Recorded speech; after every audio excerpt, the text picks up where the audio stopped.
Alors bonjour tout le monde, je suis à Saint-Paul-de-Montmagny avec Alain Talbot. Salut Alain, ça va bien? Oui, vous aussi? Oui, ça va très bien. Alain fait partie des éleveurs de volailles du Québec, donc tu es le vice-président actuellement ou J'étais le vice-président aux éleveurs de l'Est du Québec. de l'Est du Québec? OK. Ouais, je participais à la fédération, mais là, présentement, je suis revenu directement dans la région. Dans la région. Chaudière-Appalaches. Alors Alain, on est sur ta ferme ici, donc tu es la deuxième génération. Maintenant, il y a la troisième avec ton garçon Ludger. Oui, c'est ça. Et toi, ton père a diversifié en fait les productions à la ferme. Pour quelle raison à l'époque? Ça fait quand même un certain temps. Oui, c'est ça. C'est début des années 60, dans le fond, il y avait la ferme laitière, puis il y avait le bois durant l'hiver, il y allait au bois. Il allait au Ça, bois, ouais. c'était la routine des années. Après ça, hop, la production avicole est entrée en jeu. Fait que là, hop, on a commencé à produire 60. Au début, fin des années 60, il y a eu des genres de papiers signés qui sont aujourd'hui des quotas. Mais c'était des droits de produire. Des droits de produire, oui. C'était un genre de droit de produire Le qui système de quotas à ce moment-là n'était pas encore en vigueur. il commençait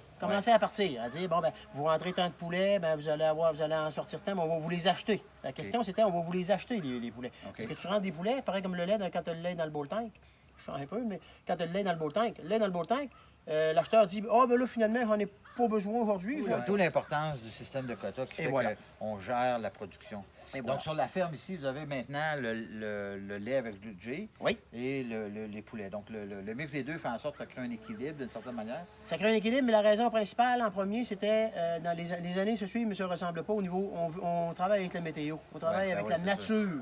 Ça fait qu'à un certain moment donné, s'il y a une production qui allait moins bien, ben, l'autre production réussissait à combler pour être capable d'avoir un revenu puis finaliser l'année, dans le fond. Fait que là, à un moment donné, les productions se comblaient une et l'autre.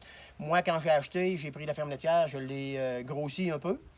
Ma mère avait gardé, mon père est décédé, fait que ma mère a gardé la production avicole. OK. 10 ans après, j'ai racheté la production avicole. OK. Puis là, ben, en 2014, j'ai transféré la production laitière à Ludger, que lui, il a regrossi. Merci beaucoup, c'était bien agréable. Parfait. Écoute, c'est vraiment spectaculaire comment ça fonctionne.